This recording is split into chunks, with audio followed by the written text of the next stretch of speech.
Dave brings you a fascinating new fact. Lee fell asleep during the PlayStation conference. All this and more on Out of Lives. You're in tune to Out of Lives. www.outoflives.net. You can't handle the truth.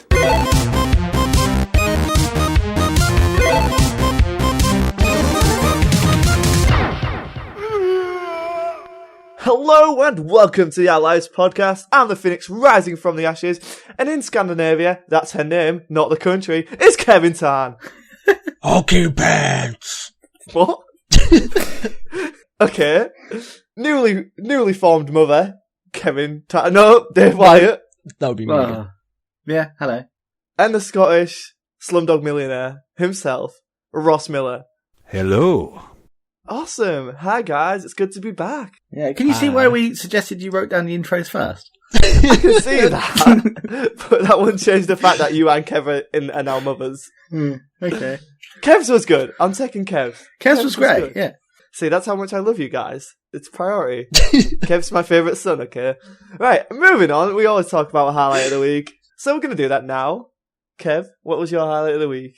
Oh, you started off with a special one here. My highlight of the week was mince pies. Okay. Oh, okay. And I'll tell you why. Mince pies are one of those seasonal foods that I only have at Christmas, and I had my first mince pie this week. Whatever? So I'm happy. No, for the year. Oh, right, okay. You've had a really shit week from the sounds of it. I have. When mince pie is your highlight of the week, you know it's been pretty shit. I don't know. I mean, Canada's pretty healthy this time of year. Dave, I know you've been cooking up something good. What's your highlight of the week? Well, my highlight of the week I'm not allowed to talk about because I spoke about it last week, and I've been told I'm not allowed exactly. to bring it up. We're not. Yeah, okay, carry on. But if I hadn't talked about it last week, it'd be Man in the High Castle. Oh, for fuck's sake, Dave. Yeah, because that was awesome. But no, I've finally caught up with Agents of S.H.I.E.L.D. Which, Oh, it took you a while. yeah, I know, I'm so behind on all my shows, but yeah, that's got really good recently. Yeah. Yeah, sorry, yeah. Wow. I was like, yeah, S.H.I.E.L.D. has got really good. No, it has got phenomenally better than season 1 and 2. Like, this is a very good show now. Like, I would recommend this. This is on par with Breaking Bad for me right now. Whoa. Controversial! Controversial! Yeah, it is. No, it's got Honestly, it better. is. I wouldn't even put it up there with, Man on the High Castle, but it's good. I still haven't seen it yet. And some of the characters I really didn't like in the other series I've started to come around to. I didn't like Fitz and Simmons, but now I like them. How can you not love Fitz and because Simmons? they was just such... Well, those They the two didn't feel like Scottish real ones. characters. No, they're I think they're The English. aren't scientists, yes. they? But they don't feel Yeah, like Scottish, real... aren't they? Yeah. Yeah. Well, I think one of them's Irish, but no, that doesn't matter. They never Doesn't felt matter where like you're real from, characters guys. anyway. To me, they always felt like caricatures. They didn't feel like actual characters that would exist in real life. But now I quite like it. If you watch Flash, they're basically what Cisco and the other one is. What's the name, Scott? I know the actress's name. I can't remember. Oh, Caitlin. Caitlin's not Caitlin, there. that's the one. Yeah, the Cisco and yeah. Caitlin. Yeah, totally agree. I mean, are you up to date on Flash yet? No. Ah, okay. No, see, I attempted to get up to date. You started watching Arrow, didn't you? Yeah, and I got 3 episodes in, and I think that's me done for that series. Or maybe just watch the crossover episode and then you're alright. Like, Yeah. Damien Dark's a bit meh. I don't, again, in Arrow, I don't find any of the characters interesting enough to carry on. Oh, but John Barrowman's in it, and John Barrowman does a good job. Oh my god. Oh no, I don't When- like him. I don't know When's why. John Barrowman in it? Yeah? When is he? Is in season 4 as in season, like, in general? No, I mean, like, how far into the series is he? Is in this series or, like, throughout the series, because he's been in the series since season 1. Oh, right. Well, I've not seen him. Well, you only like an Have episode. you not in. watched season 1? Yeah, I'm like, no, I'm 3 Wait. episodes in. Wait, I thought you meant 3 episodes into season 4. No, season 1. Oh, then yeah, season 1 gets way better. Oh, And season 2 is amazing. I thought you meant season 4, so that's why I was like, it's not great. no, I've not watched any Arrow. This is my first introduction to Arrow. Like, go through season 1, struggle through that, then you get to season 2. Season 2 is great. Deathstroke's probably one of the best villains on the TV show.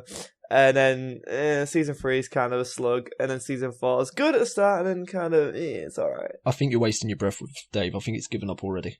Yeah, Dave, just watch The Flash, it's better. I think Yeah, I'm I done. quite enjoy the Flash. Yeah, Flash is amazing. But anyway, Dave, that's enough of you, mate. That's Okay. enough. We're going to go to our equal opportunity Scottish reporter, Mince pies. Yeah. Ross. What was your highlight of the week? Well, isn't it pretty obvious?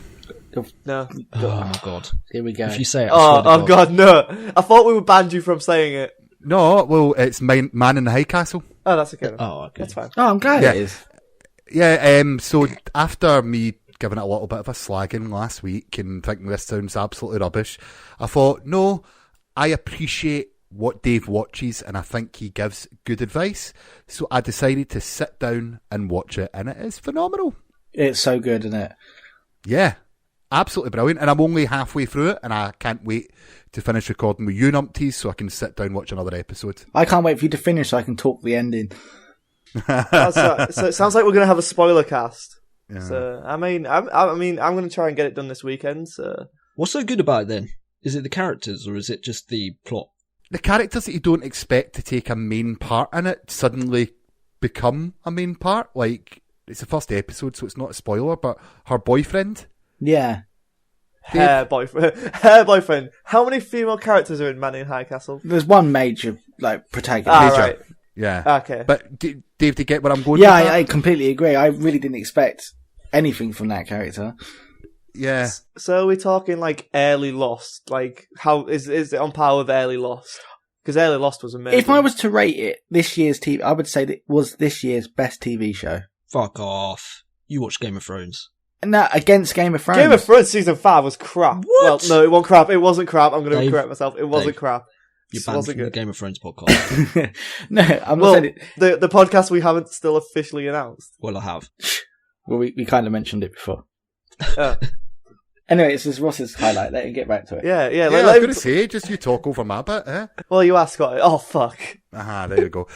Basically, yeah, anyone who's not watched it, get yourself a trial for Amazon Prime or illegally download it and watch the Man in the High Castle. I'm pretty sure we're not allowed to say that.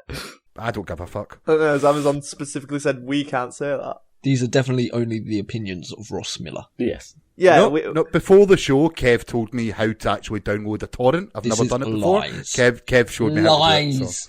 I can confirm that this did happen. Just going to throw you under the bus there, mate. Cheers. Anyway, Scott, have you said your highlight of the week yet? I have not, and I am torn. Dave, can we briefly talk about that video I sent you to? I don't know if you watched the rest of it. I watched the first few minutes, but I was at work.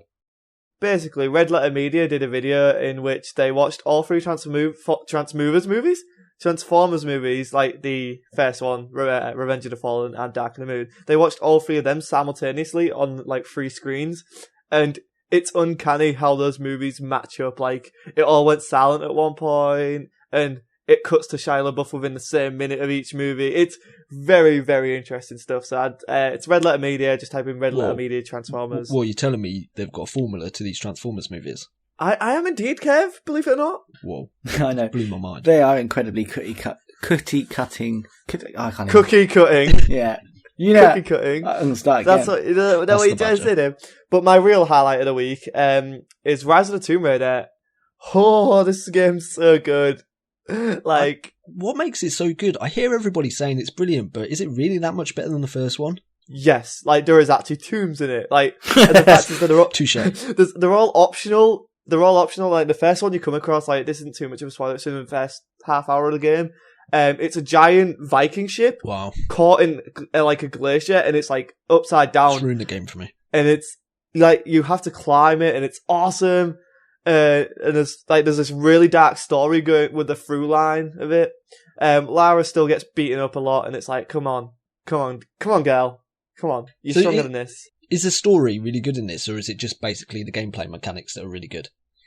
The story started off I wasn't interested in it, but now that it's kind of got going, I'm like, okay, this is actually interesting because you got this mysterious order known as Trinity. There's some like back and forth stuff, but again, it's mainly just you're in this open world, do these things to survive, and blah blah blah. It's more about the actual hunting tombs and killing Just animals the and gameplay crafting mechanics stuff. are Now. good. Gameplay comes a lot better than like the first one's story. Again, like that picked up, and then I got really invested in that. So it's like I'm hoping for something as big as that because I really did enjoy the original Tomb Raider's story by the end of it. But it does have a problem where takes a while to pick up. And now there's side missions in it which are weird. Yeah, that's weird. Still not sure how I feel about the side missions. Like, there's just this random character who's like, Lara, please go and shoot this messenger pigeon. Okay. Oh, was it bringing us feedback? Did someone try and like scribe something on its leg? I don't even know. That's my first thought as well. Yeah. That's why we got no feedback this week. Yeah, everyone shot down the carrier pigeon. We do have feedback this week. Oh, thank fuck for that. It made it. So we should read it out. Ross, like, if you want to read it. What, the feedback? Yeah, the feedback. We'll go to the feedback right now. All right. Well, while he's getting it together, if you want to send us feedback, email podcast@outoflives.net. I like how he turned that round as if I wasn't ready for the bit that he told me I wasn't doing this early in the podcast. The bit we normally do at the end. Just got thrown a spanner in the works. Well, I'm mixing it up, right? This is a time for change. Vote Sedman for president of the world. Right, well, I yes, just we announced do that I'm running for president of the world. Okay. Moving on from the Scott Sedman show, we've got the Game Awards feedback from Mark Stewart. So, hey guys, in the aftermath of the Games Awards, I have a question for you all. You have to show someone who doesn't play games one game from the award winners to explain why video games are such a fantastic medium. Which one do you show? Dave? Well, fuck you. I didn't watch the Game Awards, and the only one I know that won was The Witcher, which I think would be the perfect game to show someone. Because... I mean, unicorn sex. What? Well, yeah. Unicorn sex. Yeah, yeah. Okay. That sums up our medium. In a See, nutshell, right? that's made it kind of strange, because I was thinking about showing an old person, and showing an old person unicorn sex would be a very disturbing experience. But no, I think The Witcher's got an epic storyline, it's got a fantastic setting, it's got really interesting characters, and visually it's blows you away. The facial animations and everything, I think that would really change anyone's opinion on gaming who had, who still thought Mario was the pinnacle. Scott? See, that's awkward you bring up Mario. Although, like, the point of this thing is, like, to show, like, our entire medium, which I think is impossible to do in one game. So I would show them Super Mario Maker, just for the sheer creativity within our medium. And in terms of what really defines a game, it's a game where you make a game. Is that a game? Or is that a craft tool at that point? But then you get to play it. What you crafted, it's very interesting. And then again, I would go with Witcher, which shows the entire other end of the spectrum. I wasn't putting Mario down. Multi-linear. No, you weren't. You were just saying like Mario's in its roots, but I'd say showing someone Super Mario Maker would be probably the best place to start with gaming, and then showing them Witcher 3 is also this multi-path story character piece, which has amazing gameplay, amazing characters, and amazing music. Not to say Super Mario Maker doesn't have that, but it doesn't, so. Now, Kev, what about you, man? Well, you guys are thinking too small. The key here is you've got to try and get them addicted. So I've gone for the winner of Best Fighting Game, and that was Mortal Kombat X, or Mortal Kombat 10, if you want to call it that. And here is why. You go for the shock factor. You find the bloodiest, vilest, most sickening fatality that you can, and you make them watch it, right? Now, they won't enjoy it at first. Their first instinct might be to squeal, throw up, or tell you that you're basically Hitler. But the seed has been planted. And like everything else bad for us, like cake, salt, or heroin, they'll come back curious and they'll dabble. And they'll probably dabble in a bit of Minecraft. And they'll probably murder a shit ton of pigs or cows, but at least you have them morbidly curious.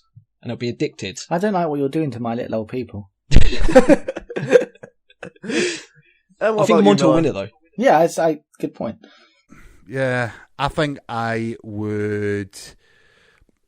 go for Greg Miller. Oh. Yeah, that's I think really he just showed Greg Miller and he representing everything that is gaming. Not in a good way, but yeah. What, still. screaming? Not in a good way. Yeah. Hey. Yada, yada, yada. Hey, the man had a beautiful speech, right? The man had a beautiful speech. I appreciate his speech. It has been his year, to be fair. Yeah, definitely. Splits away from IGN. I think his speech went on a bit too long, though. Let the guy have his moment, Kev. It got a bit self-preachy towards the end. I didn't watch it, Kev, so I can't comment. Can I see your Game of the Year Trending Gamer Award then? Thank you. Okay. Yeah, cheers. Sean Nice Simple. Yeah, you're not going to thank Out of Lives for that? No, fuck you. Do you want to thank me? Do I have to? I like the fact I can tell you if you have to thank me or not. Thank me. So it's basically Heisenberg way of saying, say my name. Ross is like, thank me. The guy's like, thank you. You're goddamn welcome. That was a good Right, question. I like now, that. Mark, that was a great question. Was a good But question, it does go on. It's Oh. not just a question. Oh, God. It does says, P.S. Scots are filthy racist against Scottish people, and as such, he's not allowed in any of our alcohol if he comes to the country. He is a cunt. I I don't tend think to he agree with calls me that. a cunt. I don't think he calls me a Oh, cunt. no, sorry, I added that in. Yeah. See, now there's some history. Me and Mark played some Xbox. Things got a bit heated. He may or may not be good at Halo. That's all I said. That's one man's opinion of him not being good at Halo. He wants to make it a race thing. He can. I'm above that. So I'll say 1v1 me on Halo and we can settle this. As for drinking in Scotland, I would not entertain that fact because last time I drunk around a Scottish man, I ended up in a hotel room's bed. With a hot I would dog. tell him best.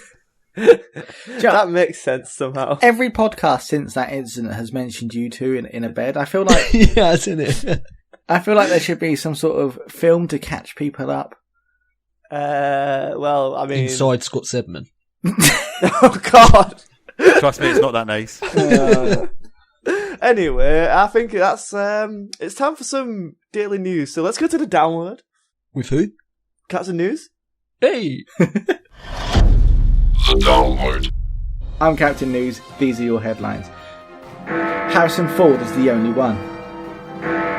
Batman vs Superman vs Wonder Woman vs Doomsday vs Fanboys. Game of Thrones teaser trailer teases. Platinum Games is targeting your nostalgia. And Rocket League for the Xbox is in a league of its own. Let's start with the first news story. Harrison Ford is the only Indiana Jones, Spielberg confirms. So earlier in the year it was reported that as part of Disney's plans to press ahead with Indiana Jones 5, it was looking at the idea of recasting the role. But director Steven Spielberg is still involved with Indiana 5 and said, Harrison Ford is the only Indiana Jones. I don't think anyone could replace him as Indy, and I don't think that's ever going to happen. So what do we think about that? Who could play Indiana Jones firstly? And Oh, I have a really good one. I have a really good one who can take up the mantle after him. go on then. It's Shia LaBeouf. Yeah. Can I just point something else out here as well? What? You said that no one could play Indiana Jones apart from Harrison Ford. Hasn't somebody already played him? Yeah, in the Young Indiana Jones TV series, you're right. No, not just that. In the films. River Phoenix. Oh yeah. So, Well, maybe he should go back and rewatch his films then. he's probably forgotten. I think it's hoping everyone forgot. See, I think they should either not bother or reboot it because whereas I think Harrison Ford would be fine in Star Wars as an old Han Solo, I'm not buying a 70-year-old fucking swinging around tombs and, Yeah, whatnot. you're right. They should just reboot it with a new character. I mean, they can keep not a new character, a new actor. They can stay with the character and then just base it like in the times it was before and just tell us new stories. Or, I've got a little suggestion here. Just let it die and enjoy the legacy that it is. Well, yeah, I'm behind that as well. See, I want that to happen, but I also want it to go out on a high point rather than Crystal Skull. What was Crystal Skull? I Touche. don't remember. And now we move on. Well, the thing is, the whole concept, the whole, tomb raiding and whatnot, you could do that with a completely different set of characters and not even call it Indiana Jones, and it would still be as Call enjoyable. it Tomb Raider. Yeah, you could call it Tomb Raider. Those films are fucking awful. Just call it, I don't know, Uncharted? yeah. Or, There is actually an Uncharted film coming out, isn't exactly, there we go. So, already, we don't need Indiana Jones already. Moving on. Batman vs Superman, Dawn of Justice got a brand new trailer. I thought we could all have our opinions on this because they're all quite different, I think. So let's start with Scott, as you're the superhero obsessed, strange little man. What was your thought on the trailer? Well, the thing is, I wasn't going to watch it. Then I saw the troll from Lord of the Rings plastered across YouTube and everyone I watch. So then I was like, I know exactly who that's meant to be. So then I was like, fuck it, I'll watch the trailer. And then I realised how spoilery the trailer actually is. And see, the thing is, it's a bad trailer. but the content in the trailer is actually pretty good, minus the last 30 seconds or so of it. Like, I really love the interaction between Batman and Superman. Like, do you know right at the start where they're like, hello, Bats. Oh, hi, Superman. There's a Batman in your city. Fuck you. Oh, you've got a fluff piece in the front page. I like, that stuff's cool. I like that. That's awesome. See, that bit's good, and then they ruin that when Jesse Eisenberg's all like, ooh, strong handshake, don't fight him. Guys, don't fight each other. Ooh, foreshadowing. I'm clever. Look at me, I'm Zack Snyder. The other bit that really interests me is the desert scene, where all the probably parademons, but maybe not, look like they're attacking everyone, and that looks really cool. And then you got the people bowing down to Superman, or is it Superman, or is it Bizarro? Because that's getting floated around right now. I don't know, like, that bit looks really cool. And then obviously there was a teaser trailer which had Batman in chains, but I didn't see that. So I just saw a photo of it. And then the final bit that really interested me is Gal Gadot as the woman. She looked amazing. Like, best part of that movie by far. So yeah, that's my thoughts on it really. And then Doomsday looks like shit, because it doesn't like Doomsday. Smallville did Doomsday better, and Smallville was on a TV budget. I'm just putting out there. So you Smallville overall, you're sort of mixed on the trailer. You thought the trailer was shit, but the content was good. As a trailer, it's shit because it showed too much, it spoiled too much, and it kind of just was a... like, the first bit of the trailer is good because it's like, setting up Clark Kent and Bruce Wayne, that's cool. And it's action scene, followed by Jesse Eisenberg talking about gods and devils, followed by desert scene, followed by CG mess of Doomsday. Okay. Yeah, it wasn't a very cohesive trailer. What about you, Ross? Want to give us your negativity on it, seeing as you're just a negative no-no? See, now I really want to be really positive about it, but unfortunately I can't. It was utter shit. Just shit. How can I move it? How can Suicide Squad get it so right, and this... Because it's David Ayer. This get it so wrong. Because it's David Ayer. David Ayer knows how to make a movie, not a spectacle. Oh. See, yeah, you say that, but you're Zack Snyder's bum chum, you are. Me? I don't like I him. do. No, I am. Scott, not Ross. I genuinely really, really like Zack Snyder. I like his style, and I like what he puts on screen. I don't like his movies as movies. Like, Sucker Punch is visually amazing. Like, you watch that movie, it's well directed, it's great, except there's no movie in there, it's just style over substance. And that's Zack Snyder's problem. The one movie he's made that I genuinely love is Watchmen. Yeah, brilliant movie. And also the remake of Dawn of the Dead. That was also good as well. They're the only two Zack Snyder Fuck yeah, he did do like. that. Yeah, I forget that, yeah. Okay, that was when Zack Snyder had probably some control over what he was doing.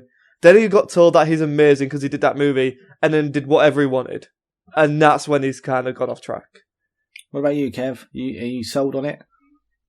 I think I'm in Scott's camp here for the first time in like forever, but the best way I've heard it be put is the Batman v Superman trailer was good. The Dawn of Justice trailer was like shit. Basically, what they did in this trailer is they showed the first act, the second act, and the third act, which you should never ever do in a trailer. They should never have shown us like, what's his name? Scott, the bad guy. Doomsday.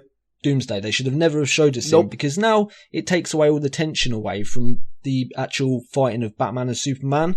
Because we've seen the resolution in the trailer. Yeah. So now it seems like, well, what's the point of watching those two fight?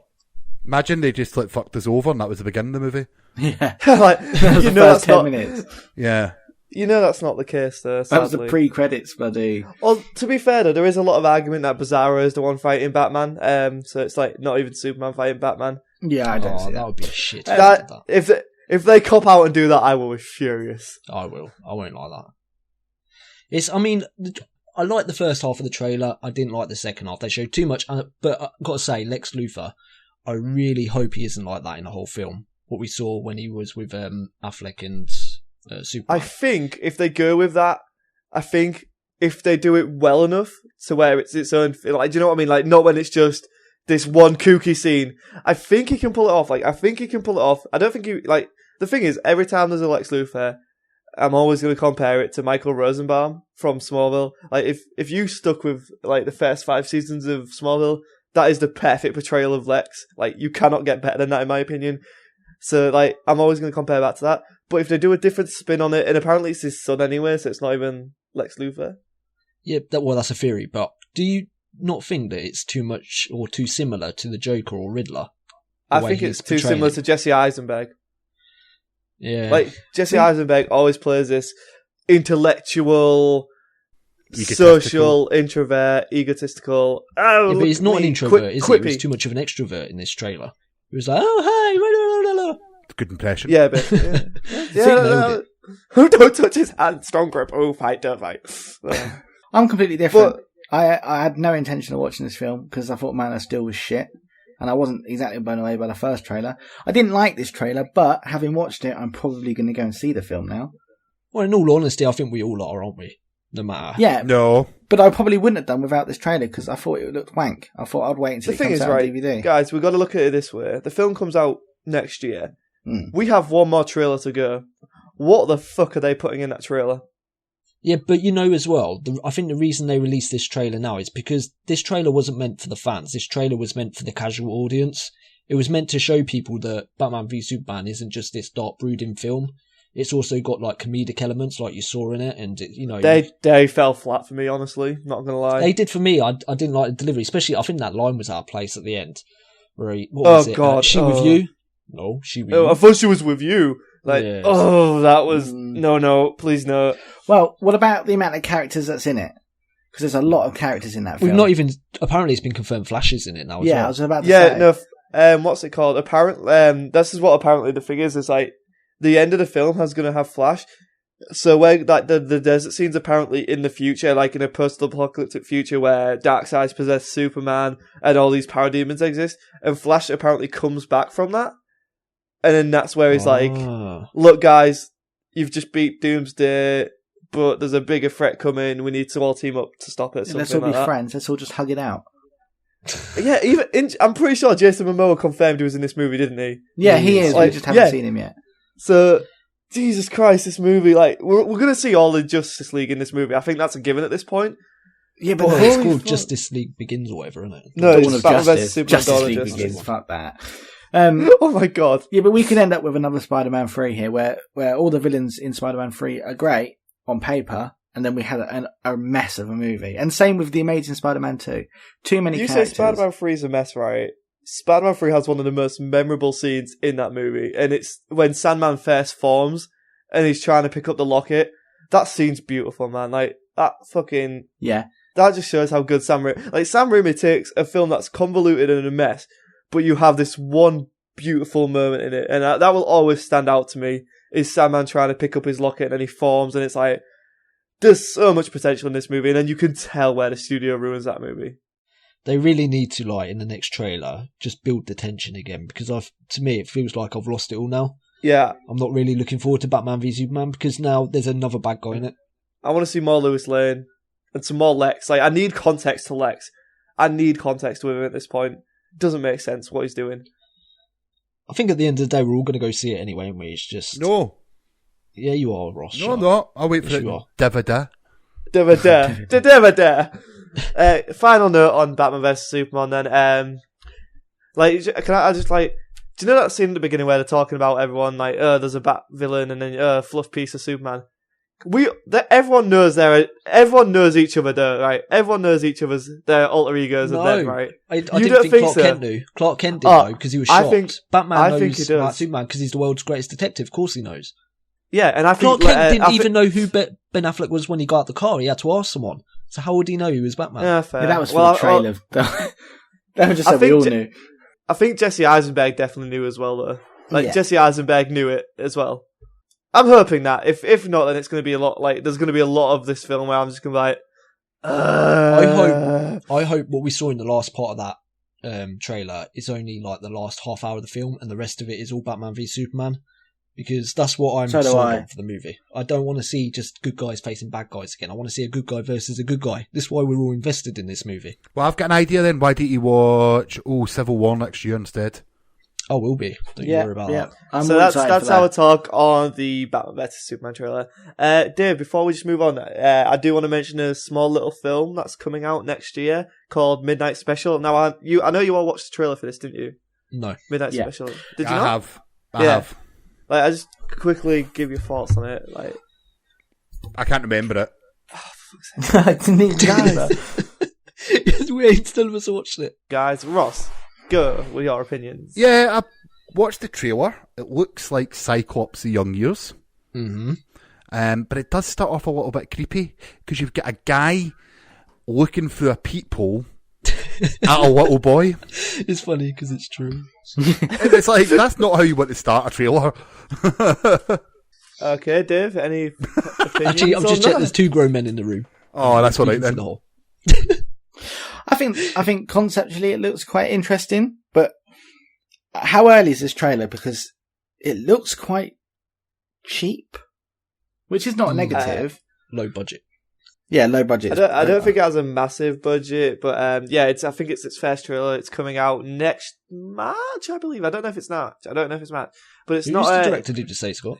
Jeff The guy Nichols. who directed it is the guy who directed Take Shelter, which is just a brilliant movie. Like, it's so good. And the other one is Mud, which I haven't seen Mud, but I hear a lot of pretty good things about Mud. Like, it's not like the best film ever, but it's really good to watch.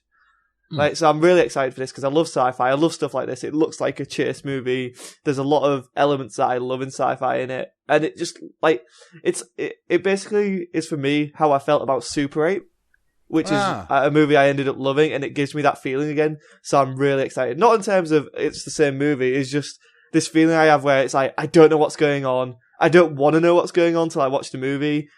It's got lo-fi sci-fi, which is a way of describing it, where it's like it feels low budget, but you have these spectacle things, and that's all I need to know. And I'm not watching any more trailers for it. I'm just going to go in there and expect a pretty good movie because it's from the guy who did Take Shelter. I got the same sort of Super 8 vibe from it as well, but that to me is a negative because I thought Super 8 was shit. I like Super 8. I went to see it with a girl, and I remember us both being really disappointed. That's J.J. Abrams' ode to Steven Spielberg, isn't it, that film? Yeah, Yeah. and it didn't work, I felt. But maybe I need to watch it again. Maybe I'm being a bit too harsh. I thought it was an okay film. It wasn't nothing amazing. I really loved it. I don't know, but then again, you're not alone because my best friend who I saw it with, he wasn't. He was like, it's all right, and I'm just like, no, I really loved it.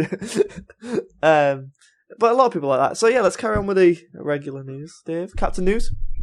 Yeah, so throwing me completely off track. And the next trailer we had, Scott, Ross, you may as well take a break, as Game of Thrones Season 6 got a new teaser clip. And it hinted a little bit at the fate of Jon Snow. Did it, though? Well, no, but that's what everyone's saying it did. It's like we got a view of Jon Snow. It's just like the poster. It's all like theories and conspiracies and stuff. It's in not that trailer, theories. there was He's zero alive. new footage. There was zero new footage in that trailer. It still got me hyped. I mean, the speech was good. Yeah. And it sort of gave some foreshadowing as to what we could expect concerning certain characters. The fact they showed Jon Snow, I suppose, means that he plays an important role in this season. So I guess you could say it theorises that it's like going to be resurrected.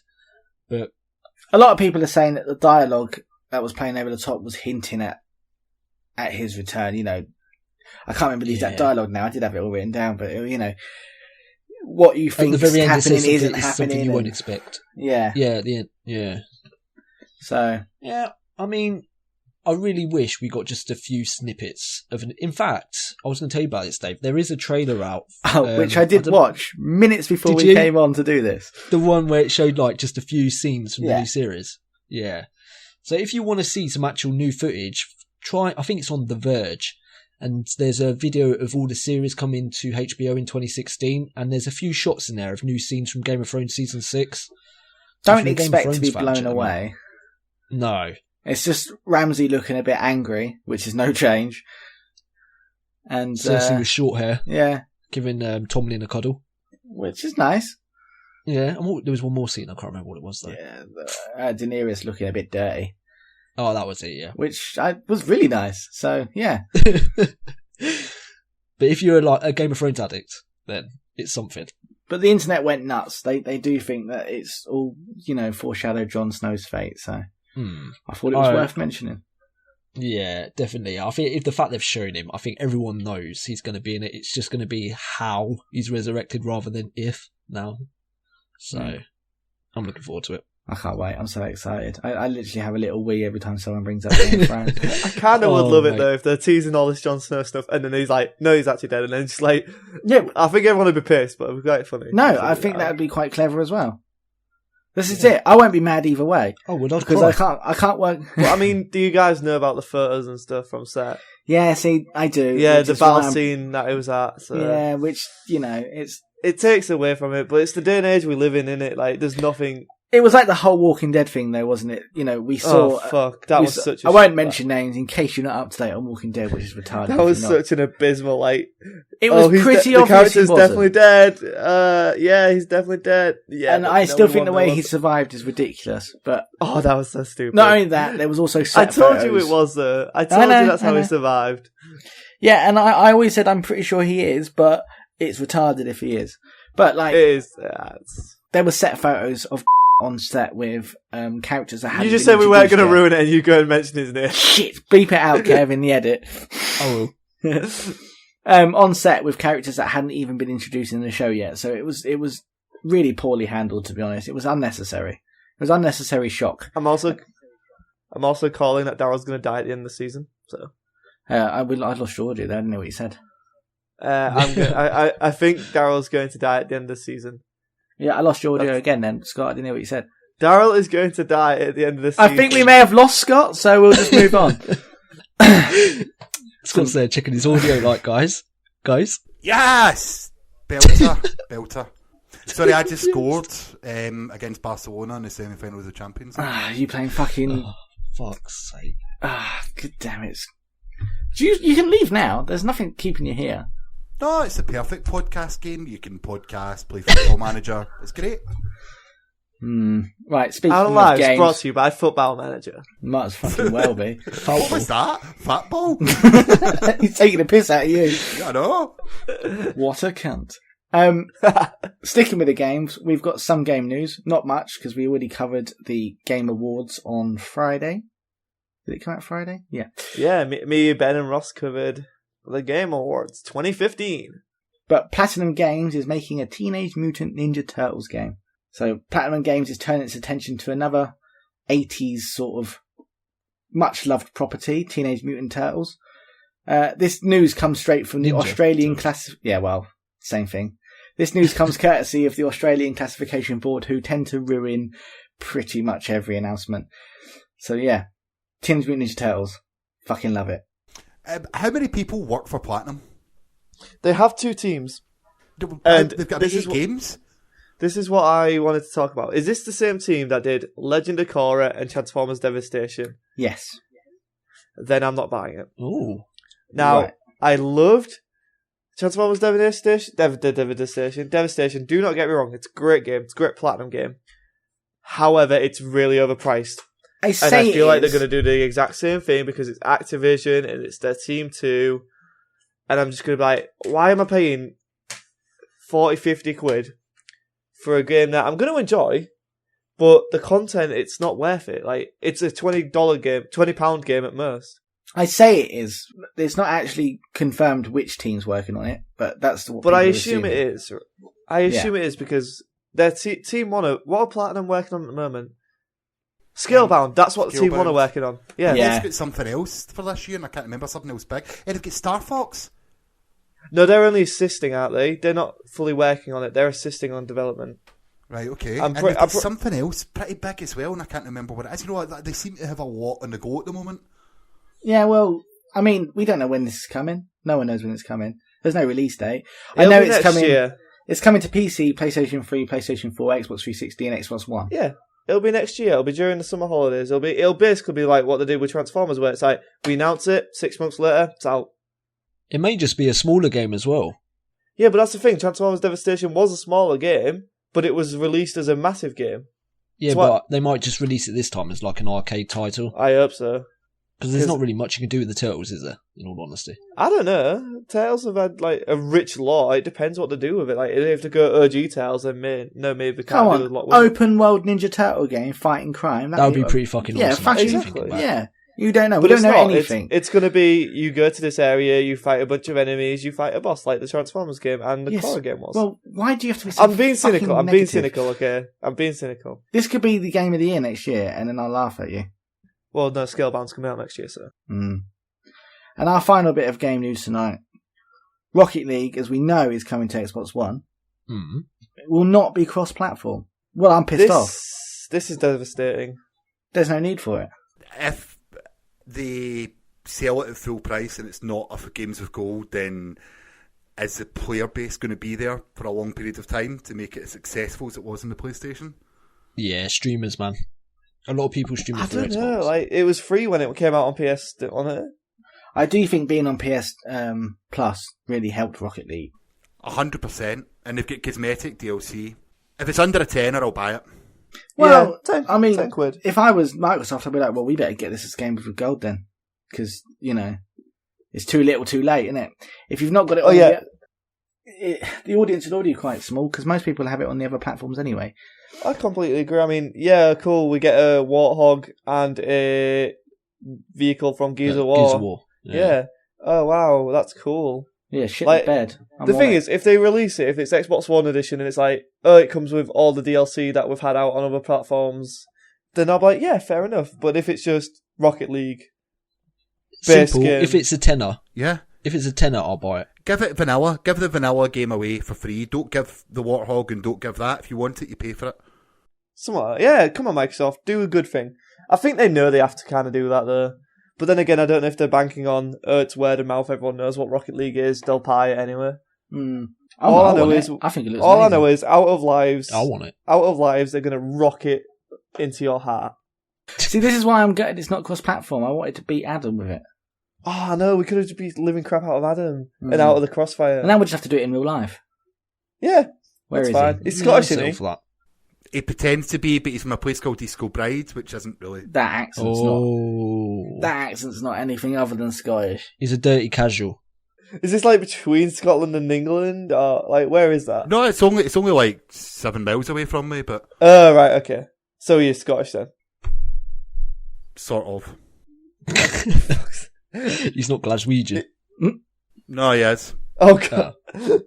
Anyway, that sums up the news. Now, a word from our sponsor. Have you been involved in an accident where you only have yourself to blame? Are you now at home, unemployed, with no partner and nothing to do but listen to shitty podcasts and masturbate? Think that you deserve compensation? We here at Out of Lives can get you exactly what you deserve. With no win, full fee, we guarantee that you'll be inundated with lots of forms full of complicated legal jargon. 100% of the bill will be sent directly to you. We promise that every case will be overcomplicated, take forever, and end up in a Hull court. We accept everybody, regardless of gender, religion, or race. Well, apart from super mutants, they can fuck off. To make a claim, simply rate the Out of Lives podcast 5 stars on iTunes and we will be in touch. Can you really afford not to?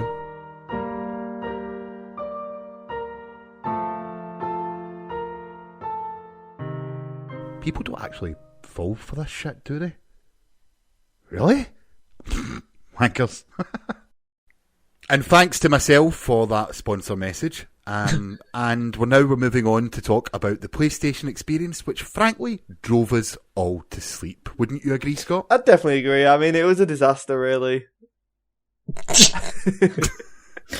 See, I watched I watched up to the bit just after Uncharted 4, and then I sort of turned it off. So basically the beginning. Yeah, I watched literally 10 minutes, and I was making up bottles whilst I was doing that, so... I watched the whole thing. Did you? No, I never. No, I turned it off 10 minutes ago, sorry. I sat through the whole thing, and I was utterly disappointed in what I saw. Let's talk about the good. Like, because there was some good in it. Starting off with Uncharted 4, which now has dialogue options. Oh my god! Woo! Game of the year 2016, not 2014. I know what you were in, guys, or will be in. Next up, they then showed Final Fantasy VII with actual gameplay, which surprised, I think, everyone. Because it was, and the gameplay is completely different from Final Fantasy VII. But I liked it. It looked good, and the game actually genuinely looks beautiful. Yeah. But we also found out after the show, Dave, that we've got some new information on Final Fantasy VII Remake. Yeah, well, I don't know if everyone's reading a bit too much into this, but they've said it's going to be released in segments, and everyone assumes that means episodic, which is quite a popular thing to do at the minute. So I'm not sure if that will work for such a... Episode 1, Head in the Clouds. Hey, that's good. It's just a way of getting more money out of you, isn't it? Because instead of charging £60, they can charge like £20 per episode and release 4 episodes, and then they make £80. It's not that. Do you know what I mean? I think it's just more of time getting... They've announced this. People want it. If they wait too long, people are just going to lose interest. So I think that them going... Don't announce it until you're bloody ready. Yeah. Well, that's the way game... if Sony didn't announce that, then what really did they have to announce this year? Apart from Horizon Zero Dawn. Exactly. I just think, here's part... it's such a massive RPG. Maybe it's here's part 1, and then I don't know. Once we see how it plays out, I think we can make a fair judgment. But right now, we've just got words. Is it an RPG though? Is that confirmed? Because I saw a lot of people saying it was a real-time action game. No, the combat didn't look to be turn-based, but someone since says that they think it's just the animations. It looks as if it might still be turn-based. That needs to be clarified, because of course the original is turn-based, and if they change the combat in it, it's going to be a very different game. I think it's more Final Fantasy... It might be Final Fantasy 13 kind of gameplay. Yeah, the newer Final Fantasies aren't really turn-based. They're much more... They're not quite fully action either. It's like a cross in between. I think they're going down that route. I would be very surprised if they did keep the turn-based, to be honest. I like the turn-based. Yeah, but it's such it brings that nostalgia. It's such an outdated way of doing games these days. I mean, it works on handheld. That's the reason people love the game in the first place. I agree. Just give people what they love? I agree, but then if you just want to play the original game again, play the original game again. True, it's got a point. Next up in the show, no, actually, that was basically all that was interesting. They did talk about VR, and there was one interesting game, and it was the golf robot game.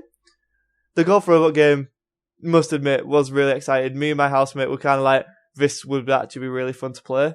But other than that, I think that's everything interesting in the show. Do you know what? That's exactly when I turned off the stream, was when the VR stuff started, because within the first 5 minutes of starting that VR, they started messing up. First, the guy had no hands, and then they were trying to demonstrate stuff, and it was going wrong. I was like, oh my god, this is embarrassing to watch. That's when I clicked it off. Yeah, that was very painful. There's just a lot in that show that just didn't work. And it's really disappointing, because there's some stuff that they could have announced. Sony Bender working on a new game. That one announced. They have Horizon Zero Dawn that I know me and Kev are both fucking over the moon looking forward to. They didn't show any of that. Well, I am, okay. I thought you were excited. I'm looking forward to it. I just can't play it because I haven't got a PlayStation, so... Yeah, exactly, but we're really looking forward to that. And then, the weirdest thing of all, Epic come out on stage and announce a MOBA, and I think that was the weakest thing they could have done. That was not a big announcement to end your show on. There's no Last Guardian, there's no first party, big ending. They didn't even have Shuei Yoshida there. So it's very disappointing, Oh, sorry, no, there was one more thing. Ni no Kuni 2 was announced, and that was really good. I was going to say, wasn't that the big thing everyone was... it almost got more excitement than the bloody Final Fantasy VII. Honestly, I was more excited for Ni no Kuni 2 than I was for Final Fantasy VII. I love Final Fantasy VII, played the original, really enjoyed it, but I'm not interested in remakes anymore. I don't know what it is. I want new. And Ni no Kuni 2 looks amazing. Cannot wait for that. I like the art style in that. It looks interesting. It's the art style that's got me interested in. I still haven't played the first one. I might dust off my PS3 and actually get round to it. For everyone saying that, they're saving everything for E3. that doesn't matter. That doesn't save a really piss poor performance. Like, it's a really good job they didn't do Gamescom as well. Was it bad, or was it just because you expected there to be more? No, it was bad. Like, there's just these horribly slow segments. There was just no announcements. Who was any at the beginning? Thinking about it, at the beginning, the bit I watched, there was a woman come on stage. I can't remember what her name is, and she kept clapping, and it made me think that someone's brought their mum along, and she was talking about games, because it was like, this video game is awesome, and I'm sure she's probably like quite a career woman. Was that the woman who was trying to talk about Call of Duty? Yeah, that's the one. Yeah. Because she was trying to nobody was clapping when she was announcing stuff, and she sort of had to try and like get the crowd to clap with her. So every time she said something, she'd start clapping, hoping the crowd would join in. And they didn't. It was really awkward. And I'm sure she's probably, an important person. I'm not knocking her. It just didn't feel very natural, and that's probably why I turned it off. I think it's because that wasn't the crowd to try and sell Call of Duty to. No one was really. Oh no. Yeah, like Kevin would have been there pure whooping and all that. He'd have been on stage clapping as well, right in her that's face. The thing, it wasn't even an announcement, really. It was just, here's the DLC you're getting in January. Which everyone knew. No one, 30 days before. Everyone knew that was a thing. Everyone, that's the thing. When Microsoft do it at their E3 shows, they normally play something along to coincide with it, and it's like cool, and then it's done, and people are like, all right, cool. But they were like, sound like a bunch of Xbox PlayStation, fanboys. Sony, content, and it. Oh, and what was that Destiny stuff they announced?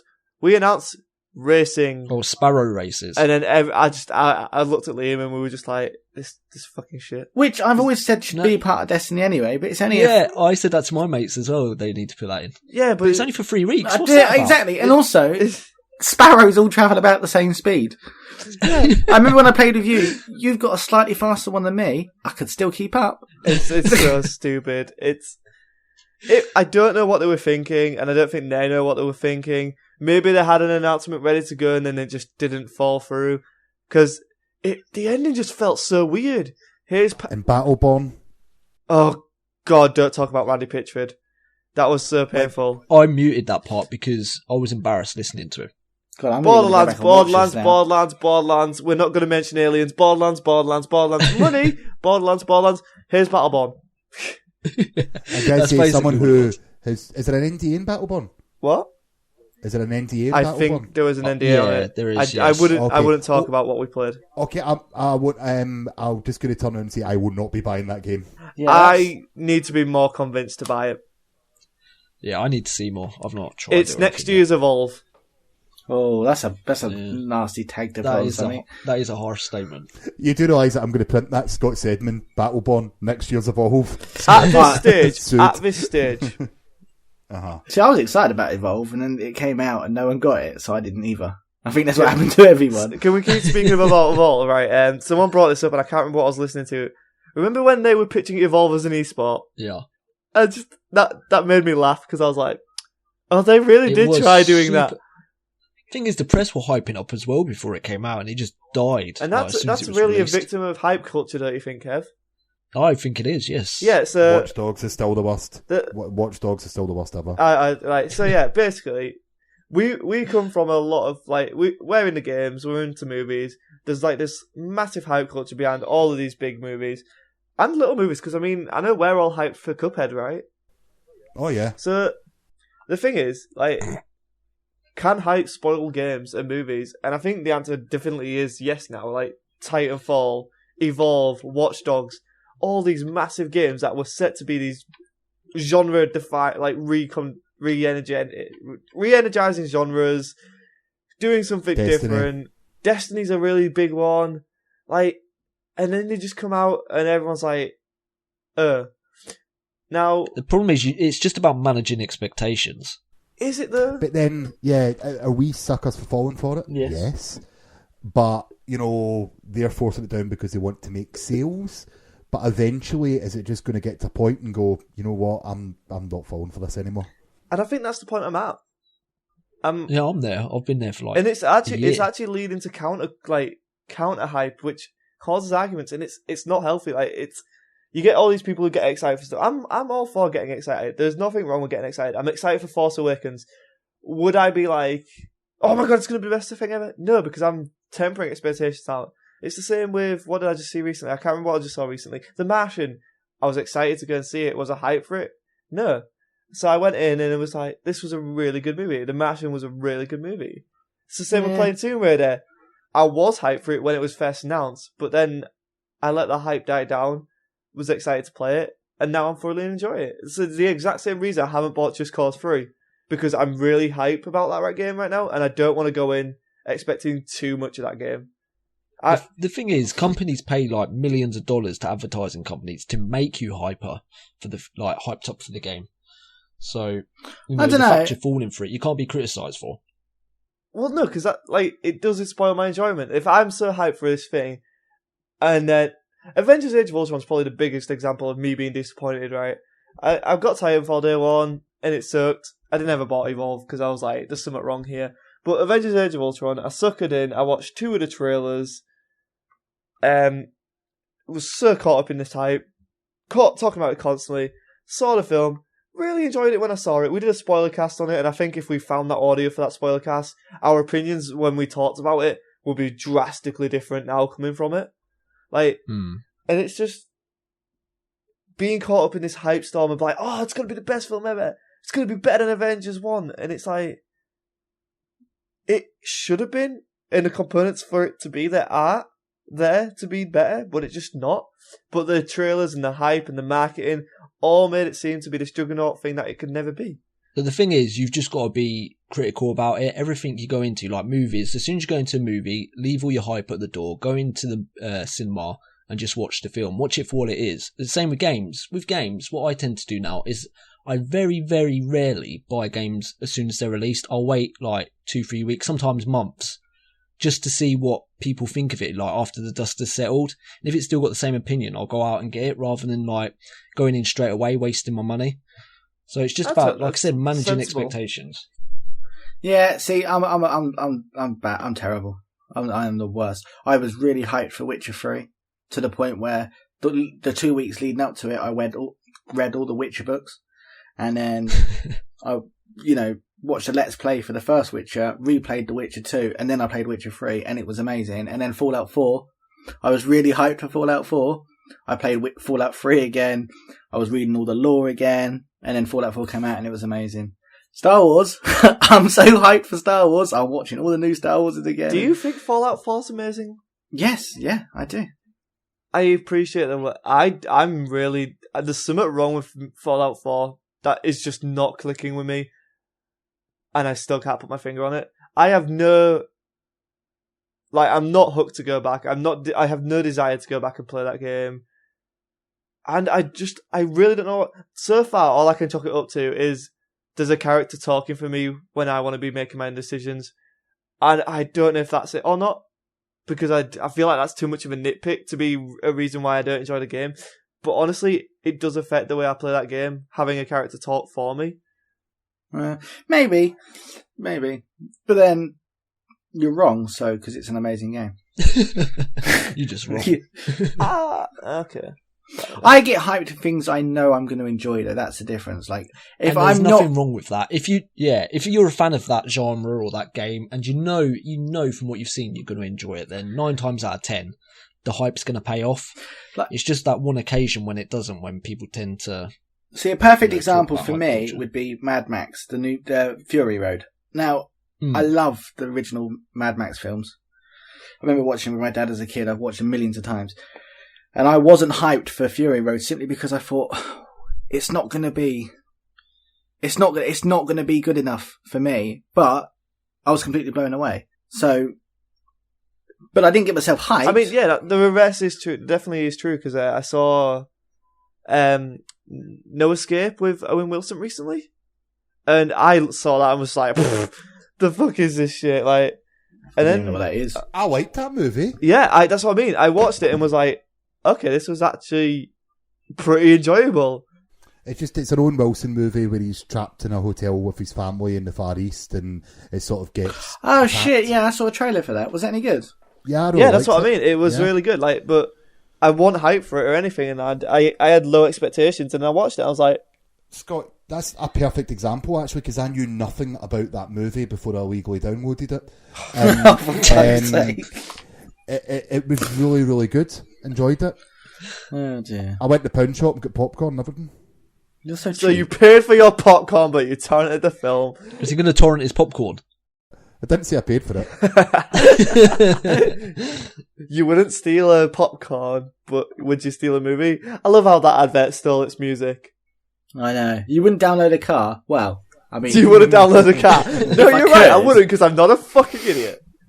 But if I could download a car, seeing as my car blew up this week, I would consider downloading one. I bet you can download a car now and 3D print it. Oh, Yeah, but probably. that's not going to be cheaper, is it? Let's be honest. Okay, well, that was a great discussion, guys. So if you want to let us know what you think of hype and hype culture, email us at podcast@outoflives.net.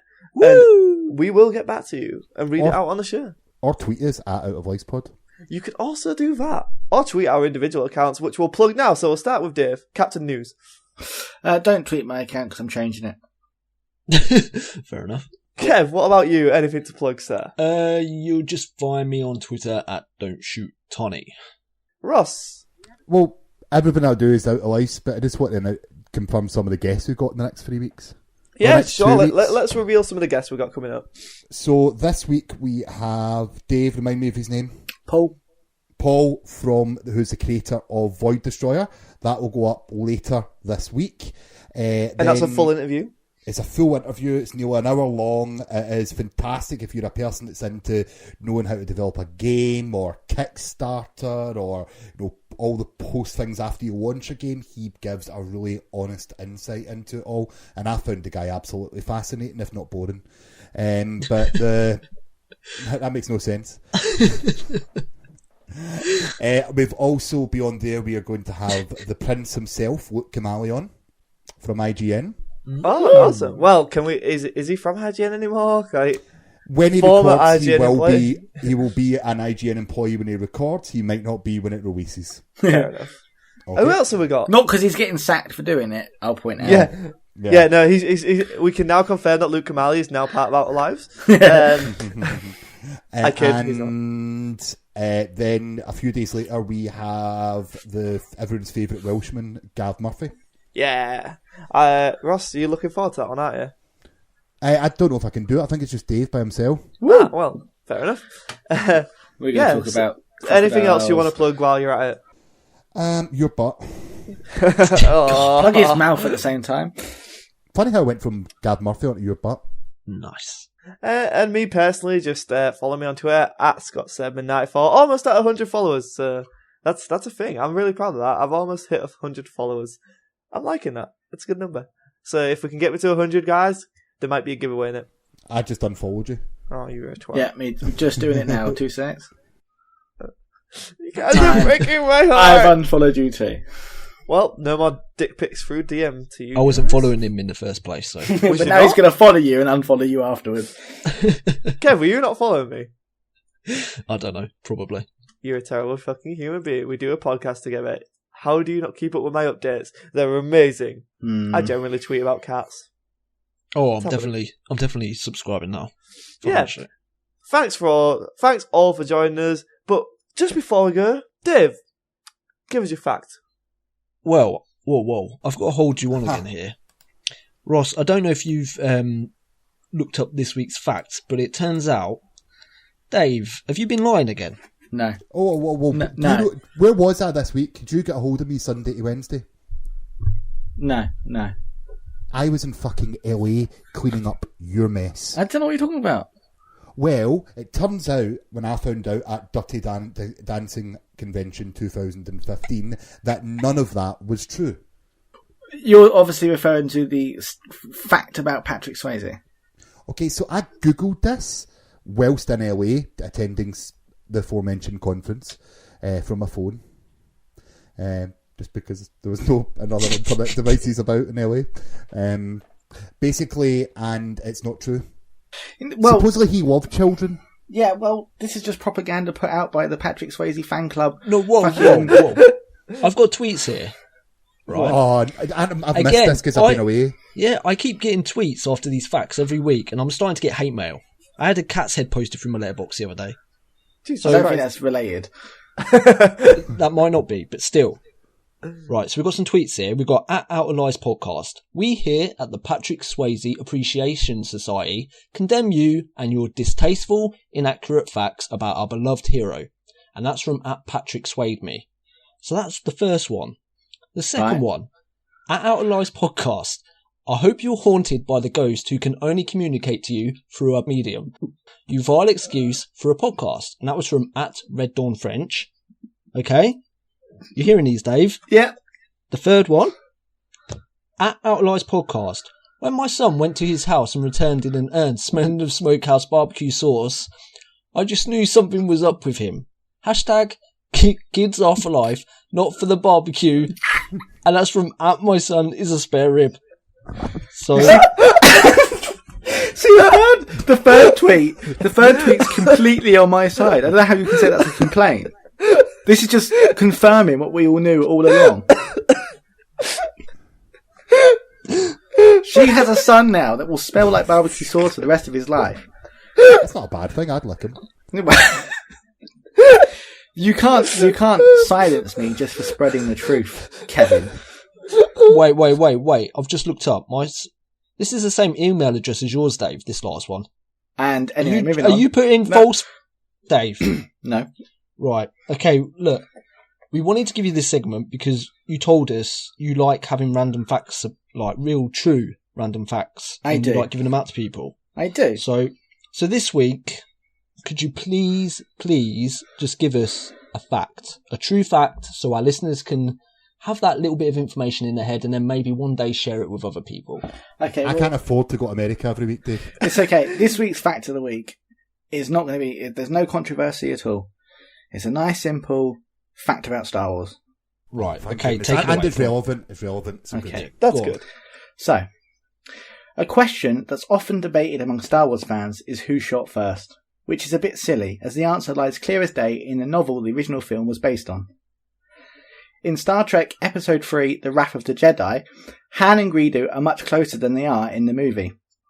Han and Greedo are talking in the cafeteria on planet Sparta when Han pulls out his pistol to shoot Greedo. Greedo reacts fast, bends Han over the table, and the rest I'll leave to your imagination. You're in tune to Out of Lives. www.outoflives.net. You can't handle the truth.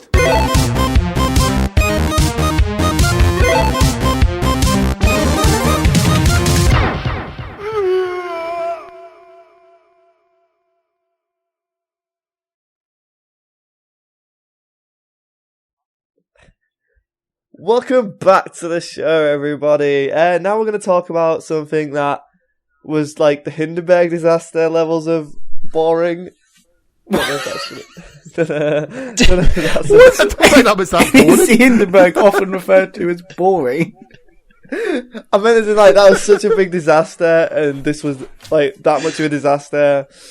That was a really poor comparison. I'm going to redo that.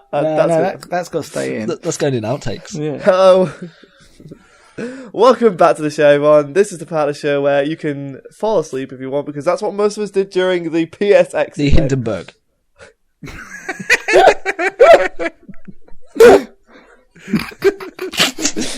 That Hindenburg was dead boring. Oh, fuck. Guys, it's not funny at all. Don't know why you'd bring up the Hindenburg at a time like this. We're talking about PlayStation Experience, which has nothing to do with it. Oh dear. Except Sonic crashed in bed. Oh, shit! That was actually pretty good. Savage. That, Scott. Savage Sedman. Savage Sedman.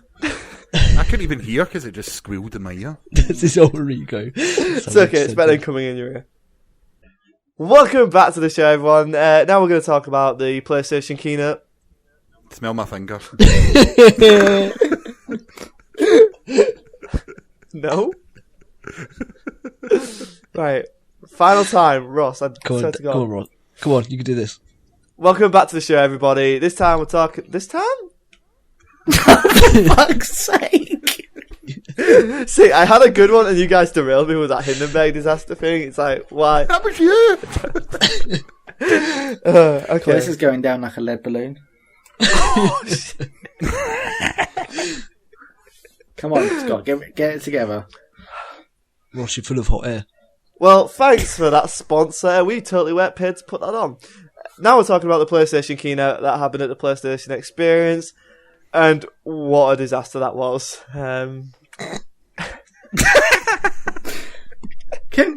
Was it really a disaster though?